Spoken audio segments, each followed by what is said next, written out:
Today, we are going to be talking about the truth about D1 soccer. I play collegiate soccer, as you may know, so I'm going to be giving my thoughts on the truth about D1 college soccer. And I'll be able to tell you if it's true or not, because I did it. So buckle in tight, Chaos. Hopefully this is interesting. When I was growing up, soccer was always a huge part of my life. I guess it still is because I literally run a YouTube channel about the sport, but you guys get the idea. I always played it kind of like a higher level in club and stuff like that, and at the back of my head was always kind of, what's the next step? Where am I going to... I believe he did in fact do it, but he says I don't think he played be going next, and for me that answer was always college. And even though I put so much time into the game, I really knew nothing about the process or what it looked like. Now, a few years later, I am at a college, but I still don't really know much about the process. However, I have made some friends who do. Hey everyone, I'm Jamie Rosiello, and today I'm going to be talking to you guys about UMass is a pretty good program. Division I soccer. This is my boy Jamie. He played Division I soccer at Boston University and UMass Amherst.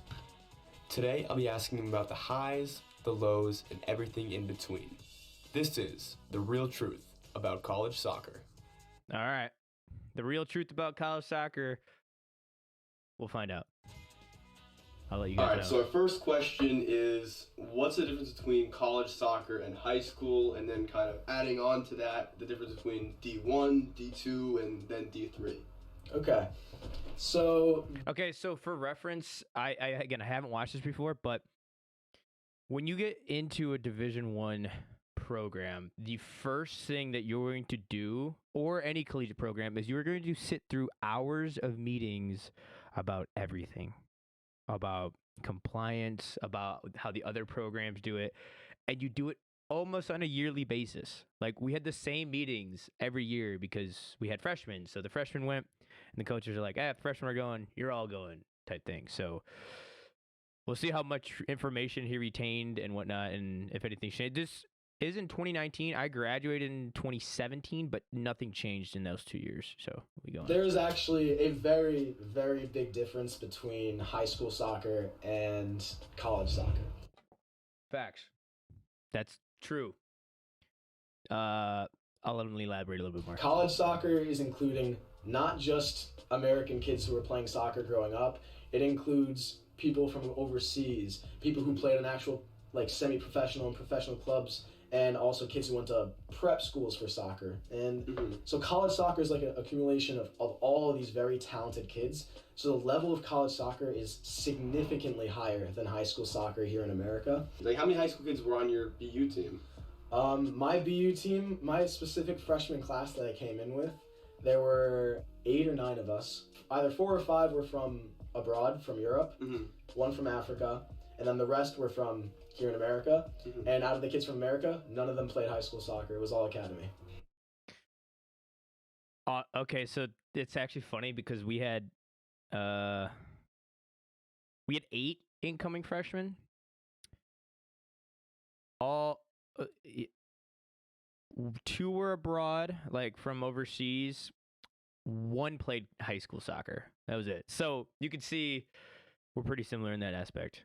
He did bring up academy here, which maybe I can touch in as well. Maybe he's going to go into it. Naturally, that's the case with a Division I school, but how about something like D2 or D3? So it's actually really weird how this kind of works out. Division IIIs, depending on which school you go to, there are some, for example, the NESCACs, they have a lot of high-level players as well. Maybe not as high as D1, but the players that play at these schools are also very, very good. The quality between D1 and D3, there is a bit of a disparity. More of the technical players go to D1 as opposed to D3, but that doesn't mean D3 teams are bad by any means. D2, however, D2 is very different. So a lot of really, really good players in America and overseas who definitely don't have the grades maybe to get into sort of the Division III or the Division I universities, they'll go to Division II, and that's why some of the Division II teams you see are unbelievable. There are some Division II teams that are significantly better than many Division I teams and basically all Division III teams. Like, there are some very, very talented players in Division II. But Division II is kind of where it gets a bit messy just because of that reason. Like, when you make the college decision where you want to go to, a lot of it's heavy on academics because you're a student athlete, not an athlete student. Yeah. And that's why a lot of people shy away from D2, but then D2 just gets completely saturated with so many foreign kids who are just absolutely filthy. Here we don't really get a lot of hype surrounding like college soccer, even, you know. Okay, so I'm going to touch on a little bit of the disparity between the levels, which I think they could have touched on, is mainly about how scholarships are divvied out between the 3 levels. I don't know the exact count for D2, but Division 1, there's only... Okay, so I'm going to have to break this down even a little bit more for people that don't understand. And again, probably don't care. But let's take men's basketball.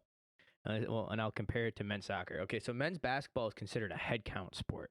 Head count sports means you get a scholarship and it goes to one kid. It's a full ride all the time. This is Division 1, by the way. Head count, Division 1. You get a full ride or nothing. If someone tells you they're at a Division 1 football or basketball program and they say they're on a partial scholarship, they are lying to you. They're probably on a financial aid thing that the team got. But if they're on athletic scholarships for football or men's basketball and they say they're on a partial, they're a liar. All right? So that's just for those 2 sports.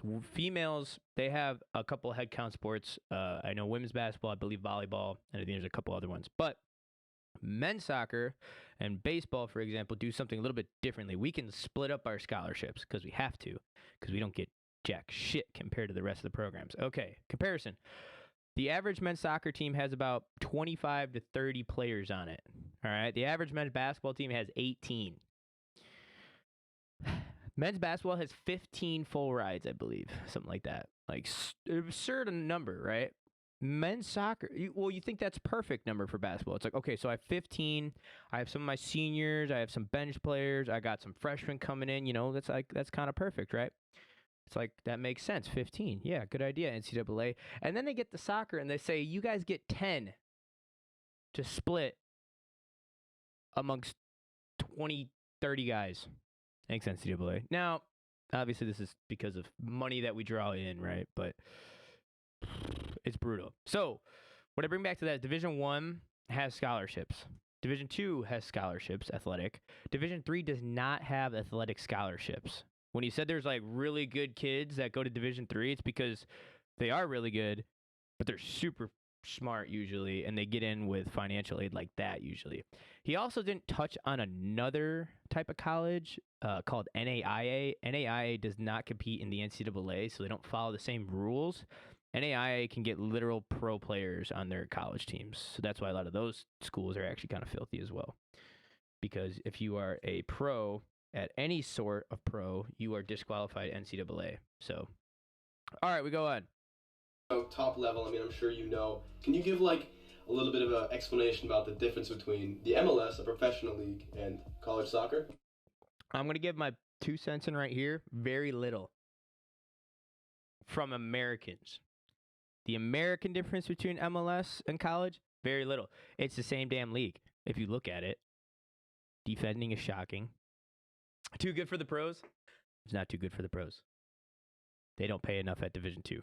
But the difference between MLS, Americans, and American collegiate athletes is the same. It's athletic. They all care about athleticism, and that's about it. The only thing that changes at the MLS is you have foreign guys that aren't athletic that are good at soccer, actually. So, and I hope he says something like that. Of course. College soccer, like you said, is not publicized anywhere, even in America. So for everyone it's not. We don't get shit. Watching this, that's, say, abroad or overseas. Even in America, many people don't know basically what the hell college soccer is. I'll let them go for the MLS. They're all, like I said, they're all professional players. They're all very, very good. Their technique, their decision making is significantly higher than what you would see in a college soccer field. I'm going to pause this right here. I'm just going to comment on the goal that was scored there. No, it wasn't. Look. They're all, like I said, they're all professional players. They're all very, very good. Their technique. Okay, so first things first. Their decision making. All the defending there in the MLS clip is shockingly bad, which is how it is in college. Number two, higher than what. That's not even an American. you would see Number 3, college that shot went down the middle of the goal. Save the damn thing, you shitty goalkeeper. soccer field. But the interesting thing is about specifically the MLS is that if you were to look at an MLS game and watch a college soccer game, you'd actually see that a college soccer game is much higher pace than the MLS. I'm really glad he said that, and I hope he explains why. Which you would think doesn't make much sense. That is a little bit weird. Why is that? In college soccer, our coaches kind of tell us, don't have any respect for your opponents. If you see him receive the ball, you're at him with a second. Don't let him have any time with the ball. Be right on his back. Try to take the ball from him and move forward as fast as possible. That's okay.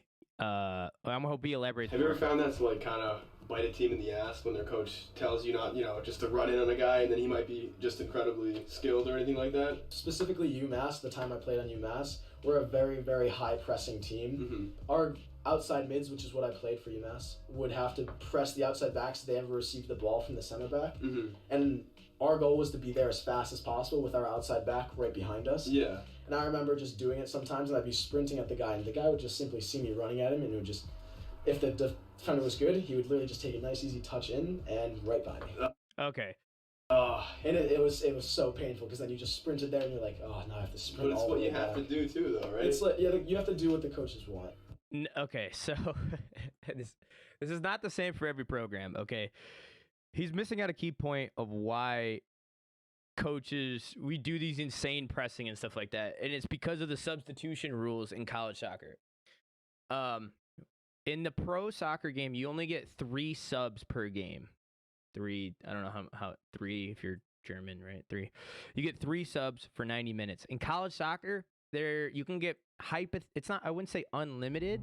In college soccer, if you come out in the first half, you're allowed to like go back in, but then you can't like there's like a re-entry thing. Like you can only go on X amount of times, and it changes even for the second half. So basically what college coaches did is, okay, we only have, again, 10 scholarships, right? So we have to fill out our team, so probably X amount of players are probably actually the ones we want playing, and then the rest are kind of what we find, like, around the dirt.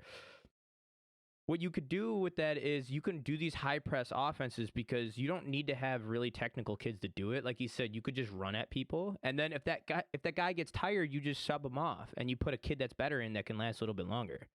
All right. You have to do what the coaches want. I mean, hypothetically, yeah, you could say that about every sport, but my coaches, we didn't do that.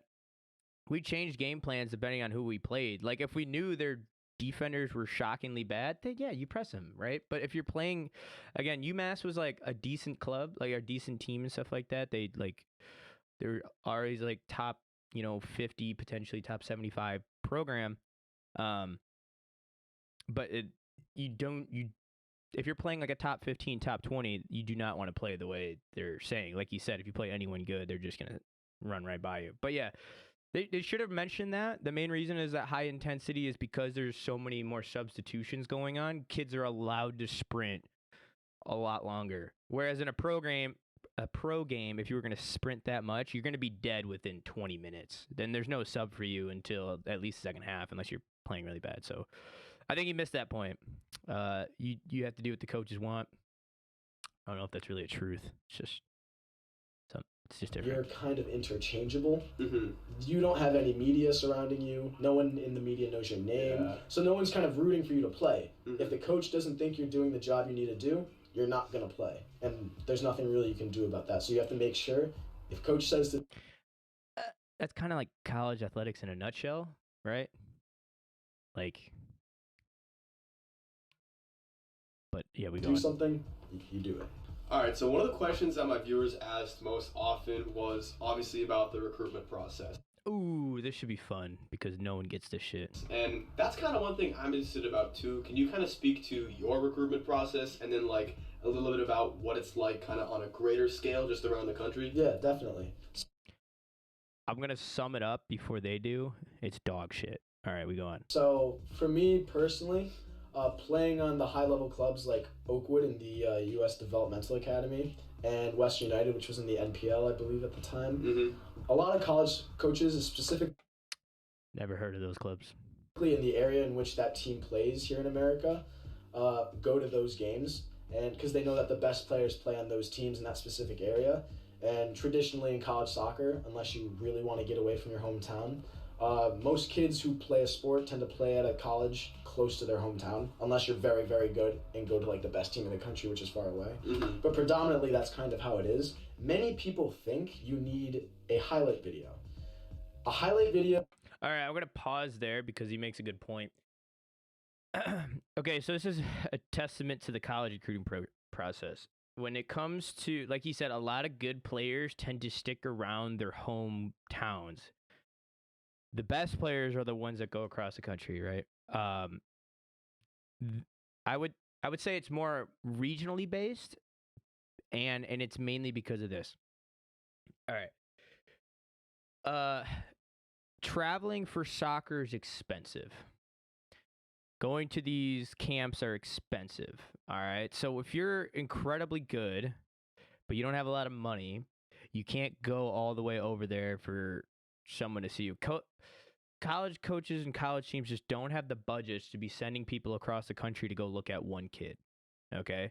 What they do is a bunch of colleges within the region, what they'll do is they'll hold what they call identification camps. Like 5 or 10 colleges will all pitch in and they'll run a 4-day camp where a bunch of kids from all over the region come in. So it's just like a thing where, all right, guys, we don't have the budgets to kind of travel all around. Let's kind of combine our budgets and everyone else combine their traveling, come to us in this one spot so we could see as many kids as possible.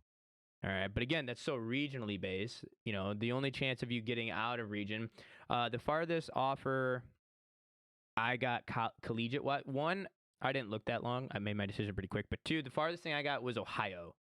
I live in Illinois. It was a good school. It was an offer for Xavier University, which is a really good private school, but I ended up not going there because it's Ohio. Like, what? Ew. But yeah, that's kind of why people stick around. I'm interested in this highlight video thing because I had a different experience. You only really need if you don't actually have a connection to a coach. Okay, a highlight video is only something you need if you don't have a connection to a coach. I don't know what that means. Connection to... If a coach is actually interested in you and wants to... Okay, so connection to a collegiate coach. All right, so again, if you don't have connections to collegiate coaches or anything that's going to get you to the next thing, even a highlight video is not going to do it for you. It's not. You're going to have to go to these camps. So, yeah, it's going to be interesting. Recruit you. No highlight videos needed because they're going to take the time out of their day to come see you at their game. They're going to be like, okay, this kid fits our team. We need to dedicate the time and the energy to make sure that he knows that we want him on the team. So if you're kind of struggling along the lines of getting that connection with those coaches, that's when the highlight video comes into play. As far as the overall recruitment process goes, coaches look for a couple of things in particular. Everyone wants to be that flashy dribbler who dribbles 5 people in front of a coach and then scores like upper 90. Coaches aren't looking for that. If you can do that, by all means do it. Yeah. Obviously, that's going to get you recruited, Of but course.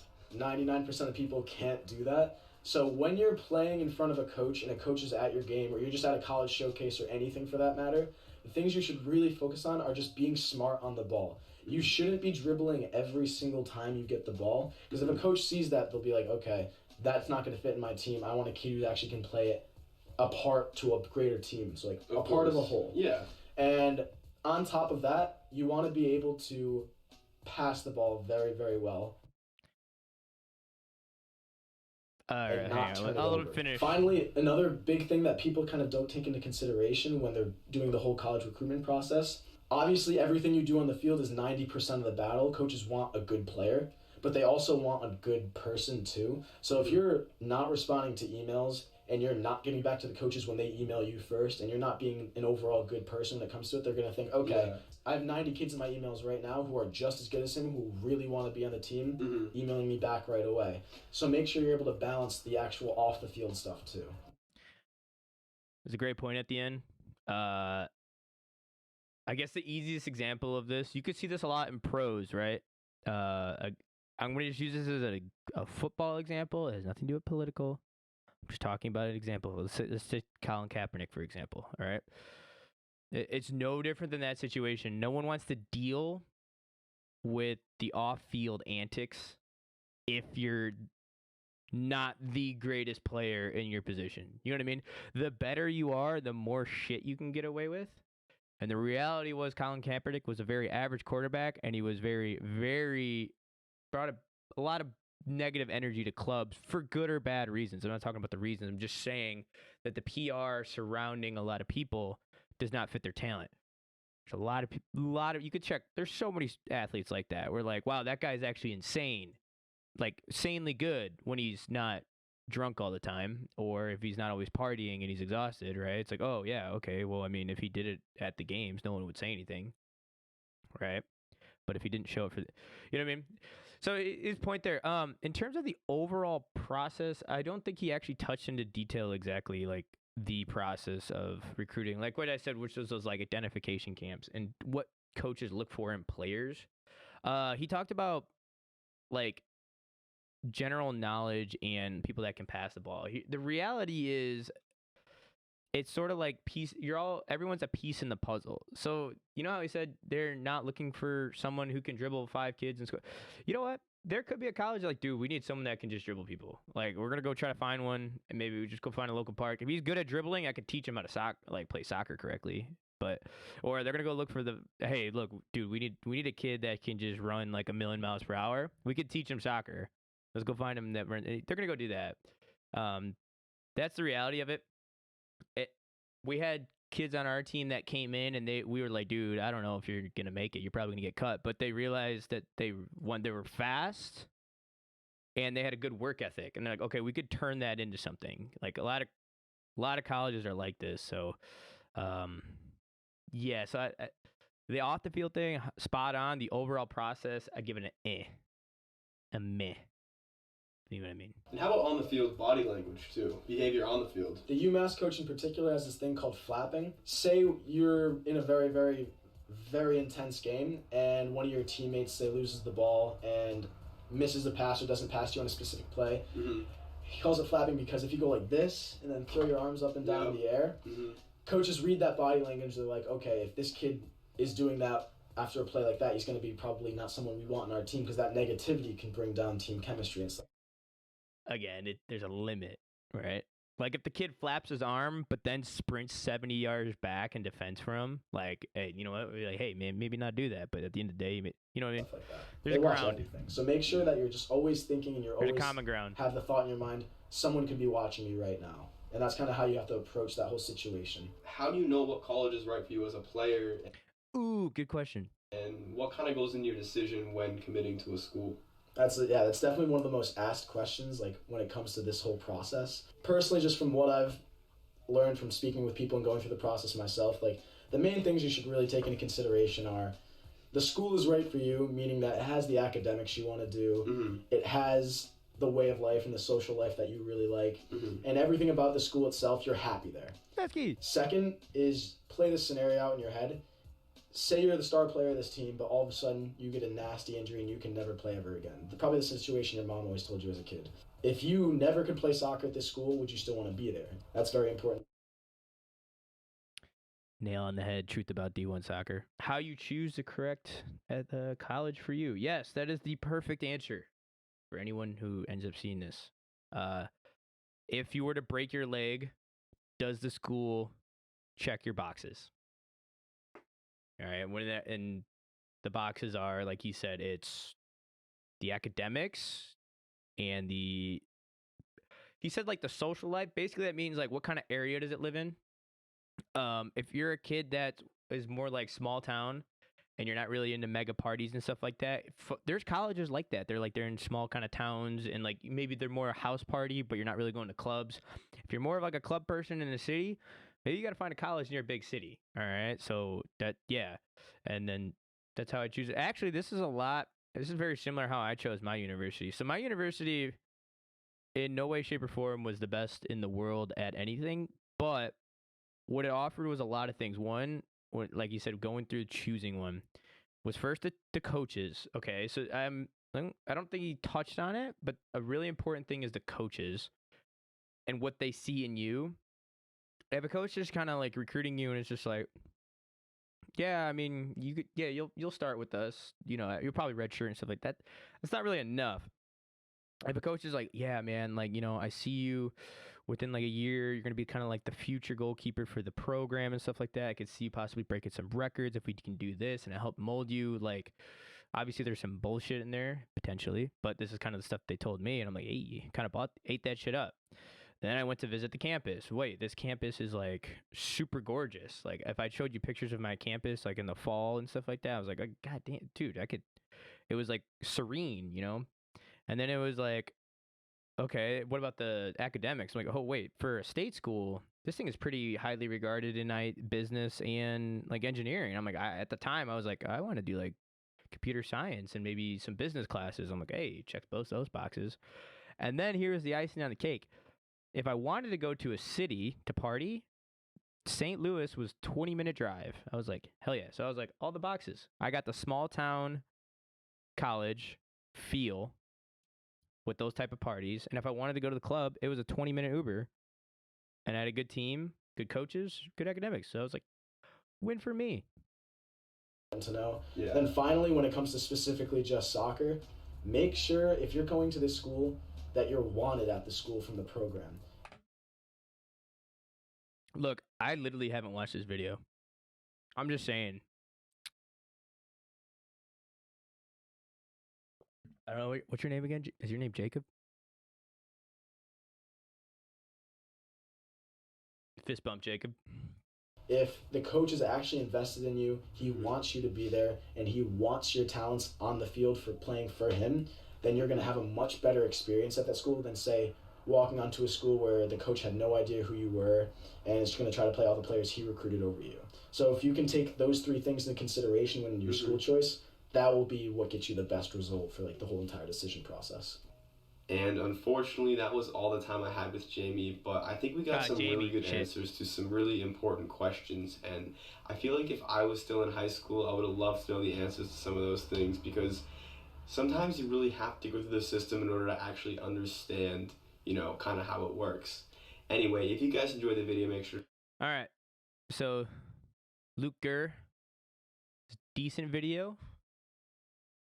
I give it like I said, a 7 out of 10 on the truths, mainly because of the stuff that was omitted. Like I said, there's a couple of things I touched on where the substitution and the rules, what that kind of creates like a faster paced college game than pros. That the other thing was maybe touch on like recruiting camps and ID camps. Those are very huge, especially in college soccer, because when I was reading the comments, and I'm going to read some comments and stuff and fill those in as well, this is what made me interested in doing this type of review video, because I like this shit. All right. Let me zoom in for you guys really quick. Soccer is a rich kid's sport in the U.S., while it's a poor kid's sport everywhere else in the world. Okay. So this is where it was gotten really interesting. I'm like, I started to look back. And I know I kind of touched base on it at the beginning of the video. I'm like, all right, it's expensive to travel for stuff. However, what I do know is this was made in 2019. So Academy, which is the premier soccer for basically at the teenage level in the States. I say premier lightly because, it is what it is. However, there are plenty of clubs out there around the country that are free if you're good enough. I know I grew up through Chicago Fire's Academy, and when I got there, once I hit that level, everything was paid for. Trips, all my parents really had to offer was like some meal money if I wanted snacks, but even then we were fed. They paid for the flights and everything. Like, they're dishing out tons of money for, I was at the time 14, 15, 16 years old, right? So it's a rich kid's sport if you're not near one of those clubs. And then that statement is accurate, because like I said, if you're not at one of those clubs that doesn't foot the bill, it gets really expensive really quick. So this is like, to go on to the truth about D1 soccer, this is a half truth. Half truth. They make super teams in D2 with the 28-year-old foreign players. I played D2 and D1 soccer at UMass Lowell, and the three best teams I played were Again, I don't have any experience playing I think I played like a D2, a D3 team in like the spring, and we always wiped the floor with them. So the pay-to-play concept, the reason why the U.S. won't ever be good at football, this is actually factual for more than the play aspect. It's also coaching and refereeing. It is very pay-to-play-ish, and it's pay-to-coach, it's pay-to-ref. Okay. There's a serious coach ref shortage because one, referees, first of all, they just get fucking berated and don't get paid enough for that. But two, the amount of goddamn hoops you have to jump through to be a coach and referee these days is absurd. Dude, I was coaching like an 8-year-old girl rec team, and I had to spend $200 on licenses. I'm like, are you, bro? Just make sure, do a background test on me, make me go through some concussion protocol and everything. Don't make me pay $200. Why do I have to pay? Bro, it's like, make sure I'm not a murderer, and move on. Like, you know what I mean? Like, Jesus, $200. Same thing with refereeing. Don't make me have to pay a license every year. You know what I mean? Like, why am I spending $50 to $100 every year to prove that I still understand the game I grew up playing for 20 years? Pretty accurate. U.S. players are more athletes than footballers. I like how he put it in quotation marks, and I get what he's saying. College soccer is very much more athleticism than style. Way too much politics in U.S. soccer. Rich daddy's son playing on teams they don't deserve, as well as daddy being friends with coaches. To be fair, it's not 100% false, but it's not that common. There's definitely going to be a scenario where you see a rich dad who probably provides some money because, again, it costs a lot of money to do these things. Maybe he gives them, but like when you get to a certain level, this just goes away. I pointed this out earlier. I was going to think that if you want to do pro soccer, just leave the United States because some players turn pro even while high school, like Mason Greenwood. Okay. I see this a lot. This is probably the last point I'll stop at before we go play some League of Legends. The reality is, and this is what people don't understand, the reason why so many foreign players come to the States to play college soccer is because college soccer in itself is one of the greatest gifts the world has for soccer players. And let me explain. Okay. If you go to Spain, if you go to Brazil, if you go to these places and you try to go pro in soccer, you get no education. And you are coin flipping your life on this. Now, I'm a little exaggerating, but if someone like, let's take Mason Greenwood. I think Mason Greenwood was like 16, 17. Okay, so that means he was at academy when he was like 14, 15, right? And I've been to those academies at Everton. They're training two times a day with classes and stuff like that. Like, if they get signed pro at 16, do you think they still go to school? No. They stop going to school by the time they're 16. Okay. Say he gets signed to a pro contract, and then, he kind of... Okay, say you sign a pro contract. At 16, you drop out of school, you go break your leg. At 21. You tear your ACL, you can't, like, say you don't make it. So you just wasted from the years 16 to 20 of academics. It's like, that person's life is pretty screwed, to be honest. It gets worse when you get to like third world countries because it's literally like at 13, 14, they're not going to school anymore. They're just playing soccer. So a lot of the collegiate foreign players that come over, their parents see an opportunity for their kid to continue playing a high level sport while also gaining a higher education, which is what a lot of people don't understand as a reason why people continue to play college soccer. It's because there's still very few things out there in the world that allows you to receive a collegiate education and play sports. Maybe I can get one more. Soccer in the U.S. is a rich kid sport. I already touched on that. It's not really true. You got to spend. No, that's not true. In places like South America, soccer is way to poverty. That's why so many of the greatest players come from nothing. Yeah, I kind of just touched on that. The greatest players that are another. Yeah, there are so many talented players that get overlooked because they didn't have the money to go to top academies. Okay, so this is like he just seems salty about something. Like he didn't make the team because he wasn't that good, so he blamed it on money. Okay, so no, because I already touched on this. No, you don't, because I touched this as well. Soccer is the way out of poverty. That's why so many of the greatest players come from nothing. It's because it's again with that thing I touched on like 30 seconds ago. Like they don't have a chance at education. That's it. This is all they got. They literally it's soccer or their lives are kind of screwed. It's a desperation thing. It has nothing to do with whatever. Like it's literally like their last chance. And that's why they're like just turned into nothing. Now the reason for this could be because soccer isn't as popular in the U.S. in comparison to basketball, which many poor kids make it to the NBA. No, that's because high school basketball. Most high schools are free, by the way. High school basketball is still the number one recruiting part. The main reason why there's academies and all these clubs that cost a lot of money is because, like they said, high school soccer sucks. Now, basketball in high school and football in high school are still the prime places where coaches will go to recruit them for college. So those high school and or high school level football, high school level basketball are high level places. High school level soccer just doesn't work. It just doesn't work. So give it because they didn't have the money to go to top academies. Again, top academies, most of them are free. So this dude's kind of salty. He's a little salty. He's salty because he didn't make it, I think. That's what he is. I'd love to see a UK football college versus D1 US college.